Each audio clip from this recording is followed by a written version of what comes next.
Баршаңызға қайырлы күн достар. Бүгін өте дәмді, өте жұмсақ булочки, сахарный плюшки даярлайтын боламыз. Әдетте осы булочкаларды дүкенде сатылады, бірақ егерде үй жағдайында өзіңіз даярласаңыз, оның дәмі екі есе дәмді шығады. Сондықтан міндетті түрде видеоны соңына дейін қарап, менімен бірге даярлаңыздар.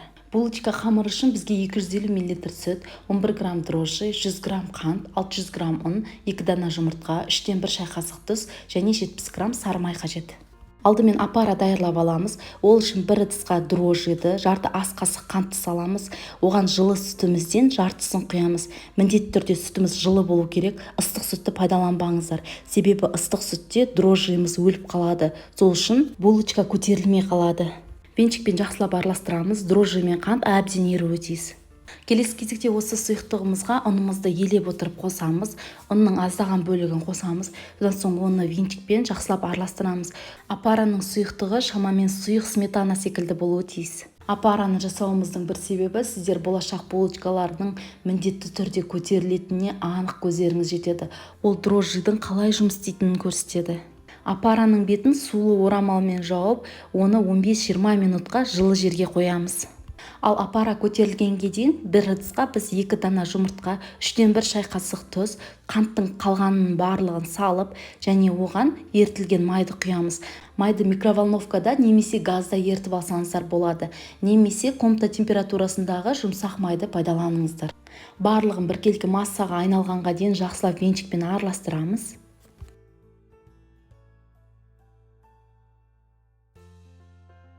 15-20 минуттан соң апарамыз көтеріледі, яғни өз көлемін бірнеше есе ұлғайтады. Бұл яғни дрожжимыз өте жақсы жұмыс жасайды деген сөз. Келесі кезекте осы апарамызды негізгі массамызға салып, оны венчикпен жақсылап біркелкі массаға айналғанға дейін араластырамыз.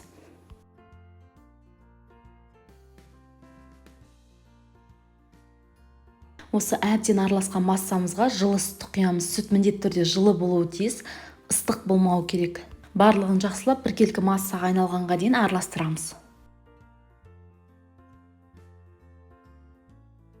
Келесі кезекте осы сұйықтығымызға ұнымызды елеп отырып қосамыз. Ұнның бір бөлігін қосамыз, содан соң оны венчикпен жақсылап араластырамыз. Осылайша осы сұйықтығымыз әбден қоюланғанға дейін, яғни сұйық қамырға айналғанға дейін венчикпен араластырып отырамыз. Одан соң ары қарай қолмен илейтін боламыз. Қамырымызды қолымызбен жақсылап илейміз. Ұнның көлемінде рецептте берілген көлемнен азды көпті айырмашылық болуы мүмкін. Ол барлығы сіздің ұныңыздың сортына байланысты. Сондықтан ұнның барлығын бірақ қоспай, аз-аздан қосып отырып илейміз. Қамырымыз иленіп болған уақытта жұмсақ болуы керек, және қолымызбен ұстаған уақытта ол қолымызға аздап жабысады.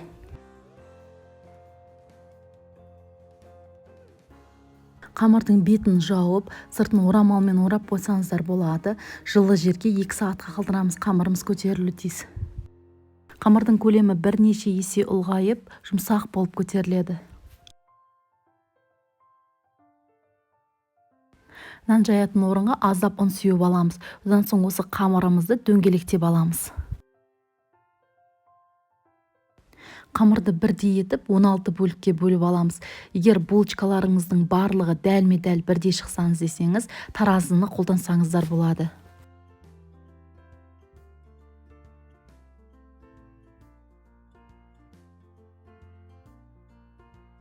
Келесі кезекте болашақ булочкаларымызды күлшелейміз. Ол үшін бір қамыр кесіндісін алып, оны ішке қарай түйеміз. Содан соң аузын жақсылап буамыз.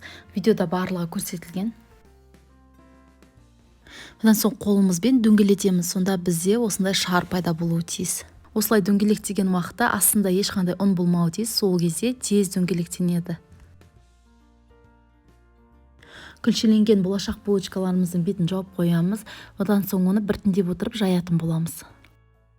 Нан жаятын орынға аздап ұн сеуіп аламыз, одан соң жаймамызды жаямыз.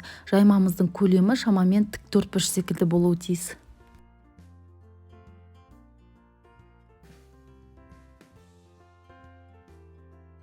Сары майды алдын ала ертіп аламыз. Одан соң осы жаймамыздың бетіне сары майды жағып шығамыз. Сары майдың бетіне 1-1,5 шай қасық қант себеміз. Егер корицаны ұнататын болсаңыз, осы қантқа 1 шай қасық корицаны қосып жіберсеңіз болады. Келесі кезекте осы жаймамызды видеода көрсетілгендей етіп орап шығамыз. Содан соң астыңғы жағын біріктіріп жабыстырамыз.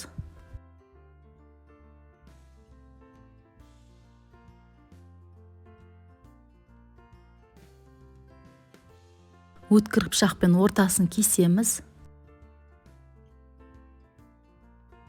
Ортасын осылайша ашамыз, сонда бізде өте әдемі осындай жүрекше пайда болады. Противень үстіне пергамент қағаз немесе тефлоновый коврикті төсеп, оның үстіне осы булочкаларымызды орналастырамыз. Араларын қатты жақын етпейміз, себебі олар жақсы көтеріледі. Бетін сулы орамалмен жауып, жарты сағатқа қалдырамыз. Булочкалар көтерілуі тиіс. Көтерілген булочкалардың бетіне жұмыртқа жағып, оны 180 градуста қызып тұрған пеште шамамен 20 минут пісіреміз. Піскен булочкаларды міндетті түрде сетканың үстінде суытамыз. Пісіру барысында менің булочкаларым 2 противеньде орналасқандықтан мен конвекция режимін қосып, екеуін бірақ пісірдім. Егер де сіздің пешіңізде конвекция режимі болмаған жағдайда, сіздер кезектестіріп пісірсеңіздер болады. Біздің осындай өте дәмді булочкаларымыз дайын. Бетіне қант себілгендіктен беті кішкене қатпарланып тұрады, ал іші болса өте жұмсақ болып келеді. Піскен уақытта дәмді болғаны соншалық 3-4 булочканы бірақ жеп қоюыңыз мүмкін. Ал мен өз каналымда тек қана ерекше рецепттермен бөлісетін боламын. Сондықтан міндетті түрде каналға тіркеліп, қоңырауды басып қойыңыз. Сонда сіз әрбір жаңа рецепті жіберіп алмайтын боласыз. Ал осы видео рецепт сізге ұнаған болса, міндетті түрде бағаңызды беріп кетіңіз. Қандай да бір сұрағыңыз немесе ұсынысыңыз болған жағдайда комментарийге қалдырыңыз. Менімен бірге болғандарыңызға көптен көп рахмет.